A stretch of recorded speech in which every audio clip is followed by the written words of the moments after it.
Hi everyone, this is Jim. Welcome to round 4 coverage of the 2015 Women's World Chess Championship taking place in Sochi, Russia.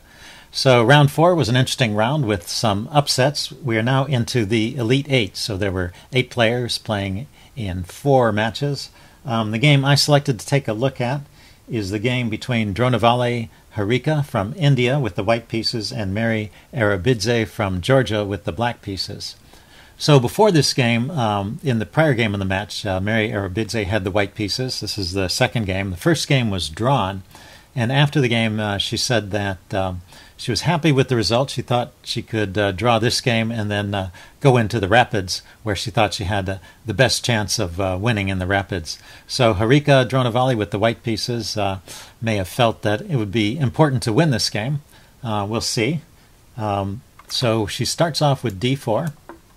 Knight f6, and then knight f3. An interesting move. This is not the most common move at the top level. Is really c4 here. But you see this move, knight f3, sometimes, and it has different ideas. In this case, it's introducing a system known as the Tory attack, which is similar to the London system and the Call system, which White builds up this pawn triangle here of very solid pawns and gets the bishop outside the pawn chain. So we'll take a look at that. After e6, bishop to g5 was played, and this is known as the Tory attack. So the bishop is on g5 instead of c4, f4 rather. If it were f4, it would be the London system, but g5 is the Tory attack. It's an active post for the bishop, but it may have to be traded off at some point if it gets kicked with the move h6, for example, and it doesn't have a good retreat square. So it is offering to give up the bishop pair in a way. But in exchange, White gets a solid center, and she's free to place her pawns on dark squares without blocking in the remaining bishop. So leads to an interesting and also to a long game. So c5 is played here, just pressure on the center, e3 defending and building up the pawn structure. Now d5, claiming a large share of the center, and knight bd2 is played here, defending and developing, and bishop to e7, breaking the pin. And now c3. So we finally get this pawn structure. And, I'm going to be going through portions of this game kind of quickly. It's a long game, and I wanted to actually focus on the endgame. So I thought there was a nice example of endgame technique in this game. So we'll go through some of these parts kind of quickly. But throughout the opening and the middle game, both sides are playing very reasonable moves here. No big mistakes have been made. This kind of system in general, the chess engine is not so impressed with it. It gives black basically an equal chance here. You see, black does have a little more space, but usually the white players playing this kind of system are playing for a long game. So whatever advantages they're accumulating, they're not going to be immediately apparent. So black continues, knight bd7, bishop d3, getting the pieces out, b6, preparing to develop the bishop to b7, and also shoring up the center in case there's an exchange. Castles, bishop to b7, and knight to e5. So white's completed her development. Black is almost there. She just needs to castle, and she'll be set as far as development. So knight to e5 stirs up a little bit of trouble right away, but it does provoke some exchanges. So it's an interesting strategy that Dronavale is not afraid of exchanges. She's going to allow some. So knight takes, pawn takes, and now this knight drops back to d7. And as I mentioned before, it's this bishop being outside the pawn chain is subject to being traded off. We see that happening here, and but it's pretty much a voluntary decision. I think Dronavale has decided she's better off trading this bishop and just keeping this dark squared pawn structure and have a good light squared bishop. So bishop takes e7, queen takes e7. 2 pairs of minor pieces have been traded already. Well, let's go ahead and put on the next move, f4. And castles, and the development has been finished, and we can take a little bit of stock. The chess engine still rates this as about even. One advantage maybe white can look forward to is if this light squared bishop, if black's light squared bishop has trouble developing, it may take some maneuvering before it gets into the game if the center remains blocked. Of course, there are active ideas for black here, like maybe at some point the pawn could be pushed to d5, but at the moment it doesn't look too likely. This is pretty heavily clamped down. So, well, we'll just see how the game unfolds. First of all, white plays really actively here with queen h5, threatening checkmate. And there's basically two defenses. You can defend with g6 or with f5. F5 maybe is a little bit more active, but g6 is certainly very solid. But the way this defense works, after the en passant capture, the knight comes back to f6, and now the knight is defending the h7 square. And also black has accumulated an open file for the rook. So, so black is playing this in an active fashion. Of course, the knight is also hitting the queen. But it is maybe weakening the kingside structure a little bit by giving up the f-pawn. So those are trade-offs. Queen g5 is played. Rook a to e8. Rook comes over. Knight to f3. The knight joins on the kingside. And now knight to d7, provoking yet another trade. So black, assuming black is just playing for a draw here, she's probably happy to offer these trades. And maybe if the queen drops back, she's gaining something. So Dronovalli does not flinch from the trade. She just continues developing her pieces, puts this bishop on a good square, pinning the knight, and allowing the trade. So queen takes and knight takes. And we get into this endgame where maybe there's a slight edge to white by now. There is this pawn that's under attack. There's this knight that's under attack. Well, the pawn is defended by the rook, but the knight is actually hanging at the moment. And the bishop is still not completely solved the problem of being hemmed in by these pawns. But, well, we'll see this gets resolved pretty soon. So it's not at all clear that white has a winning edge. It may be just a kind of an abstract theoretical edge. So development continues. Rook d1, rook e7, unpinning the knight. And now at this point, Dronovalli decides to take the knight off. So clearly the strategy is to prove that this is a bad bishop and that this is a good knight. So she gets rid of that knight before it can become active. Cancel. Bishop takes was played. And now this knight drops back to f3, looking to reroute to the square on e5. And bishop to e8. This bishop also looks to reroute to an active diagonal, getting outside the pawn chain. Now the knight goes up to e5, and the bishop goes to g6. So this is the last moment before white really decides to enter into the rook and pawn endgame. And it's an interesting one. The knight takes g6 move is not at all forced. And there are other ways to play if white wants to try and prove that this is a better knight than this bishop. But the bishop has now escaped from the pawn chain, and it may become active. And it's not clear if the endgame continues for a long time and maybe a pair of rooks gets traded off. The bishop is sometimes a better piece in the endgame than the knight because it can operate on both sides of the board. And we do have pawns on both sides of the board. So Dronovalli makes the decision right here to take the bishop off and go into this pure rook and pawn endgame, double rooks, not single rooks. So, but creating one weakness to start with. There's a weakness over here on the g3 pawn. But there is a rule in chess that you need to have two weaknesses to win an endgame. The idea is that if there's only one weakness, then you pile up all your pieces on it. But if your opponent has the same number of pieces, then he can defend it perfectly well. But if there's two weaknesses, then you can switch your attention from one weakness to the other and perhaps catch your opponent with his pieces in an awkward situation at some point or another and win by that means. Anyway, g3 to shore up the structure. So having created one weakness, the next step in white's plan would be to create a second weakness. And it looks like this d-pawn is going to be a focus for that. Rook to d8 is defending the d-pawn, rook to d2, preparing to double, and then e5. An interesting way to play. So black is playing actively. I guess one way to play this is really just to try and sit on the position, rook e to d7, just kind of shuffling pieces back and forth, maybe make some king moves, and just trying to ask white, okay, how are you going to break through? There's only one weakness here. And so it'd be up to white to try and come up with a weakness and come up with a plan to create it. But black chose a different route here, which is to try and stay active and pushed on with e5.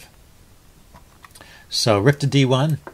It did leave this pawn a little bit undefended, but there's this exchange on f4, and then the rook comes over here to the d file, so this pawn is still defended. So now there are two weaknesses, and so white was actually helped out by that move e5 from that point of view. Although, to be fair, the engine evaluates this as still about the same, and it gives the move e5 as one of the top moves in this position. So it's just an interesting way to play. Maybe not the way I would have chosen, but well, we'll see. The black player is trying to play a little more actively, which is often the right idea. Sometimes if you sit passively and allow your opponent to create the weaknesses, then they're choosing to dictate the action, and it can be difficult to defend against everything. So if you have some active ideas, you can force the game into certain channels where you may have better chances. Anyway, the kings come into the game now. King f2, king f7. Very typical of the endgame. You trade off the pieces until it's safe for the kings to come out, and then they really need to come out and contribute to the game. The king went to f6. And then h4. This is a nice move. This is a good example of clamping down. So this pawn push is never going to be possible, even with the help of the king, because both pawns are controlling that square. So this is fixing a weakness. So this weakness is not going to go away anytime soon. Rook to d6 was played. So there's some shuffling of the rooks now. Let's go forward. Rook d3, rook d7, king g4. Okay, so the king steps to this square, eyeing indirectly the g-pawn. This kind of ties up black's king, makes sure black's king really needs to stay on this square to control the g5 square, so the white's king can't get in and put pressure on the g-pawn. And a little more shuffling of the rooks. And right here, Dronavali brings her rook to the e-file to threaten to invade, and that does release the pressure on the e-pawn for just one moment. And Mary Arabidze, who, as I said, was trying to play actively, sees this moment to push the pawn forward. And this is another decision you could question, but, well, once again, the chess engine thinks this is fine, so we'll just have to wait and see it. We get this exchange, and now there's this isolated pawn that can be attacked, but it's also a passed pawn, and it will always keep one of white's pieces tied up, trying to slow it down. So this is a typical case of a move that's double-edged. It has both strengths and weaknesses, and you have to play through the game to find out which is more important, the weaknesses or the strengths. So the king goes back to f3, getting closer to the e-pawn, trying to take advantage of this newly created weakness. This king stays over here on the f-file. Rook to e5. So perhaps there's an idea of the king to step into the e4 square. Rook to c8 was played, threatening to invade.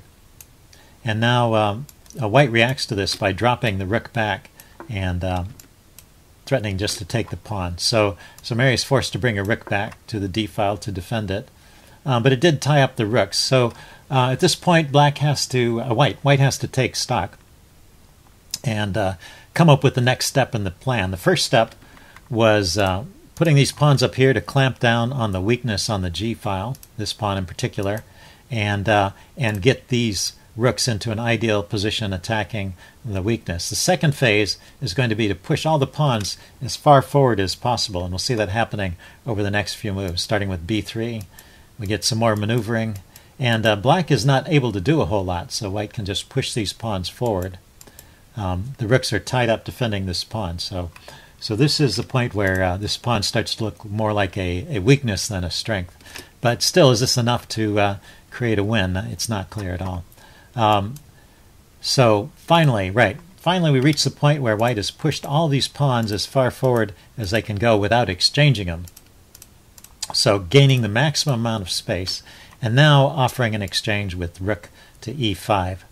So it's probably a mistake to take this. We'll see. I guess the engine rates this as about the same as what was played in the game, but going into this endgame, it looks a bit scary. The king is going to come forward to attack the pawn, and this king comes forward to defend it and also to attack the d-pawn. It looks like white is going to go a pawn up, but it is a central pawn. It's not clear if this is going to be enough to win, so that is one way to play it. But the move that Mary Arabidze plays makes sense to me. It's just keep the rooks on keep the rooks on as long as the material, well, as long as you can, basically, because your drawing chances are better when you have the more force. So, I understand this move, rook f5 to d6, and it was, I think, the top engine choice. It's just interesting that there was an alternative to exchange there. King to e4. So now the king and the rook are putting pressure on the pawn, keeping these two rooks tied up and liberating this rook to move a little bit. But rook 8 to d7, okay, going this way. And now f5. At this point, she decides to push forward with the pawns and try and break through a little bit. So there's this exchange, g takes, rook takes. So simplified to 2 pawns against 1 over here on the king side. The king has to choose which side to go to, and it's actually too dangerous for it to come to this side of the board. The h-pawn will come through pretty much unimpeded unless the king is over here to help stop it. So king g8 is the right way to play this. h5 anyway, advancing things as far as possible once again, and slowing down any advance of black's g-pawn. King to h7, rook to g5, still trying to keep an eye on this g6 push. Although we see that black gets this in eventually. So king h6, king f4, attacking the rook and defending it. King back to h7, a little bit of dancing with the pieces, and now g6 is played. So black is trying to trade off all the pawns. If all the pawns go, even if black has to give up a pawn, you know, a rook and pawn endgame is often drawn just a pawn down. It's hard to win those. So the fewer pawns there are on the board, the better black's chances of drawing are. So offering the trade, and really can't be prevented. There is going to be a trade here. King to e4 was played. Just going back to take a look at the e-pawn again. King g7, and now rook to g5. Rook e7 check. Cancel that. Rook e7 check, king to f4, and a5.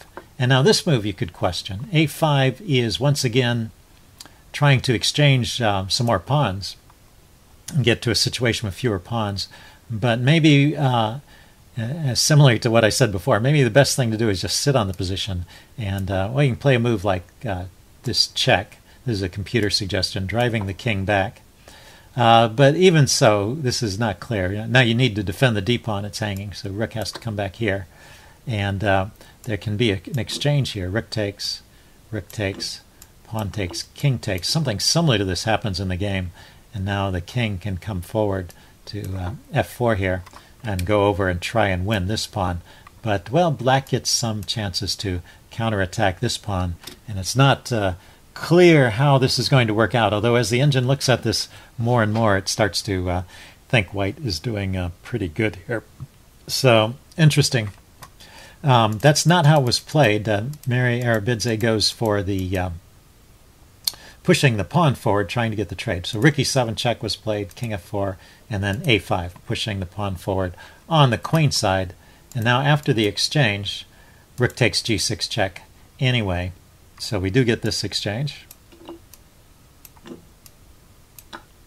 Cancel that. She didn't take right away. I think that was possible. But actually, she played a good move here. Rook d7. This pawn was hanging. So it's kind of a question of which pawn you want to give up. And this pawn is going to go anyway. So let's see, let me back up. So I think that move would have been a mistake, right? White takes. If king takes here immediately, it's probably a losing move. Rook takes, and there's no way to get to this g-pawn. Yeah, so this looks like a winning position for white.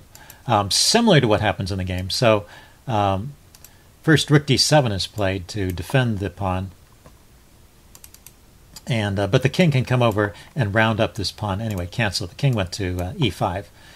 King takes g6. And now the pawn comes off. So white has won a pawn, and white's got a material edge. And the question is this a winning rook and pawn endgame? And actually it is. This is a winning rook and pawn endgame for white, but it's not an easy win. I'll have to say one of the keys is that these pawns are nice and far apart, and we'll see why that makes a difference in a little bit. So let's go forward some moves. There's some maneuvering here. The king wants to come over to the a file and round up this rook pawn over here. And so it just marches directly over there. But at some point, in order to win this pawn, white is going to have to give up the g pawn. And so she holds onto the pawn as long as possible, because that keeps black's king tied up over here on the wrong side of the board. And that is really going to be the difference in what makes this a winning endgame for white. So king to d5 and rook to c5. So this doesn't happen right now, but eventually this is going to be the idea. White is going to give up on the g-pawn and take the a-pawn. Rook to b4 was played here first, so a little bit of a dance. Rook to c4 defends along the second row, and of course the king and pawn endgame is winning for white, so black can't exchange. The rook drops back to b8, and now the rook, the king went to e5 here. King went to g5. Rook to c5 again. Let's see. It's white's turn. Rook to c5. Rook to b4, and this time white takes. So that was just a little bit of maneuvering there. I don't know if anything real happened there, but now the either the king or the rook can take the pawn. She takes with the rook, and so we get a single rook pawn, king and pawn endgame, and this is a win for white if black's king can be cut off. And so black's king is far away, but it's not yet cut off from the pawn, and white's king is not in position to help the pawn become a queen. So what we really want is for the king and the queen to swap positions, right? White's king wants to be over here, and white's rook wants to be over here, and that would be a win. And eventually we get to that kind of situation, but it takes a lot of maneuvering. So let's go forward. Rook to a6. Allowing the pawn to come forward one step. Now notice the pawn goes just to a5 and not any further for a long time. So we sit here in this position. And part of the reason is there's a drawing idea. If these guys advance too much, the white king can never escape checks from the black rook. And black is set up to deliver these rooks from these checks from the side with the king and the rook. So we see this happening where there's these checks, and white's king runs away from the checks, and then goes down to these two rows. But on these two rows, it's safe for the white king to maneuver. Whereas if the rook and the pawn were advanced one step further, the white king wouldn't have any room to maneuver down here, and one of those checks would pick up a rook. But in this situation, the white king can walk towards the rook and eliminate the checks that way, walking towards the rook in this kind of diagonal fashion. And so once it gets to this square, there's no more checks. Well, there can be a check from here, but eventually the checks run out. So rook goes here, and now the king steps all the way over to the g-file. Kind of interesting. So has there really been any progress made? Well, the difference is in the previous situation, the king and the rook were over here, black's king and rook. Now the king and the rook have been separated, and white's king is here. So even though white has not succeeded in switching the rook and the king, she has succeeded in getting the rook on the wrong side of the king. So notice the king sitting here on the third rank. There's no check that's possible. This rook is guarding it. So that's the difference between a check from this side versus if the rook were over here, it could be checking on any of these squares. So there actually has been some progress made here. Rook to c5 now, and at this point it's safe to move the pawn forward one step, and it comes forward to a6. And now some checks are delivered, but from this side, and it's safe once again for the king to approach the rook. And well, let's take a look at this. While the rook was checking the king, I was leaving this pawn. This pawn was not under attack. So right here, Dronavalli saw a chance to get the rook out from under the pawn. The rook doesn't want to be in front of the pawn all the time because it has to get out of the way for the pawn to become a queen. So there's a little bit of progress getting this rook out from under the pawn while this pawn was not under attack. And then this one over here, of course, the rook can't be exchanged, so the rook has to move. And now the king can approach. Now black gets her rook behind the pawn, so this is the ideal defensive situation, trying to stop that pawn from coming forward. But the king can approach. First the rook has to defend the pawn. Now the king comes over to chase the rook away. And notice that white's king was cut off. So it had to approach the rook in order to chase it away. And in the meantime, while white's king was approaching, black's king made progress too. Black's king has gotten 2 steps closer. And of course, if it gets close enough, then once again this becomes a draw. So it's a very close endgame. And in fact, this move here, king to c4, to show you how close it is, this is the only move in the position that actually still wins. Of course, king c4 is a very logical move here. The rook is cutting off the king on this rank, and the king is cutting off the black's king by controlling these 3 files, so these 3 squares. So it's keeping the king in a box away from the pawn. And now it's getting down to the last bit. It turns out if black tries to check the king here, this was not played, but I was curious about this, white's king can walk forward like this,